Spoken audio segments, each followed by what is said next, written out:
Yeah, I believe that Christ's suffering and the demonstration of the kind of physiologic stress that his human body was under is manifested in the Garden of Gethsemane, where it's described that he was sweating blood.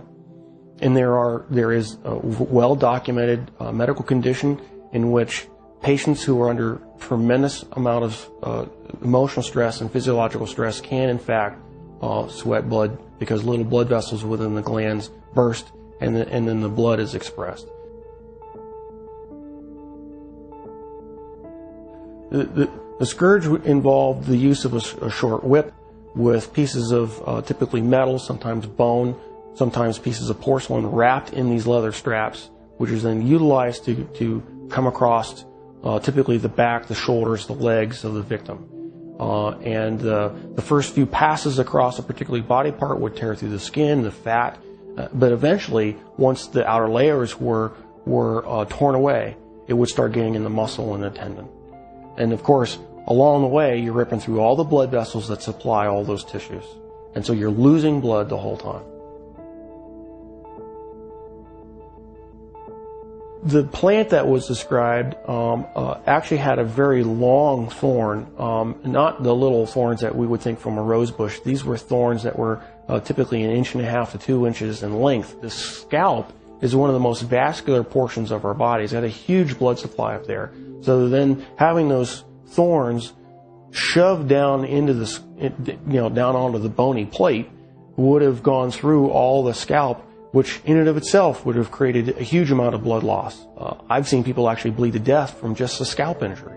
So it's not a small injury to have, who knows, dozens of these things shoved into your scalp. And so that would have caused more blood loss.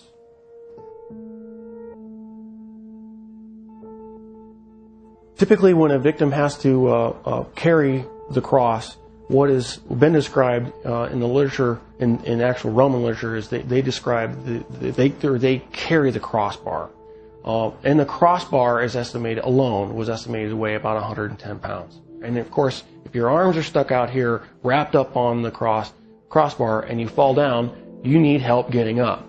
You just can't get up on your own, because there's no possible way without your arms to get up. So he would have needed help getting up. If he fell over, there's a good chance that he could have hit his chest, which then could account for the possibility of a cardiac injury.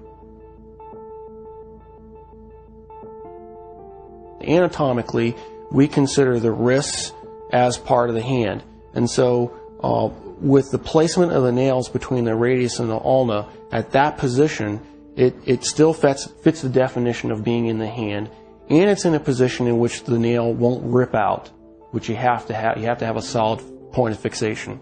Another interesting point about the placement of that is the median nerve goes right straight through that particular portion of the wrist, and so there would have been either destruction of the nerve or impingement of the nerve that would have created a tremendous amount of pain, so that every time you try to take a breath, it'd be agonizing. You'd be pushing down on spiked feet, which of course hurt, and then you'd be hanging on spiked arms.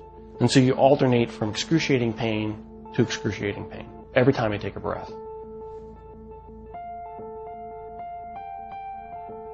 So even if he survives the actual crucifixion, he would have had to survive what I believe to be a lethal injury from the spear to find out whether he was alive or not. What's described is the loss of water and blood, and that would entail either a pleural effusion or pericardial effusion, and the blood would have come from either pulmonary artery, a pulmonary vein, the aorta or vena cava, or the heart itself.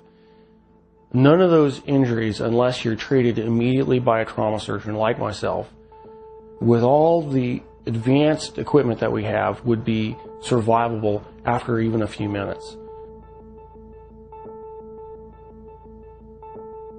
Christ, as the Son of God, could have survived anything. He chose to manifest himself as a human at that point in time and allowed himself to die. And being human at that point in time, he could not have survived this particular series of traumas. It's not possible. Christ as God could have survived anything they threw at him. But he chose to be Christ, the human, at that point in time to die for our sins. And that given that self-limitation of remaining to be human, he died. He did not survive the event.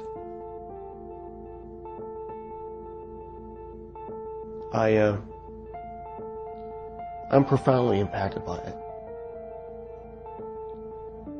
Because I realized the price that he paid was something I would never be willing to do for probably anybody. It's very difficult for me to even sing songs about the cross, even in worship. Because I truly do understand what he paid, the price that he paid.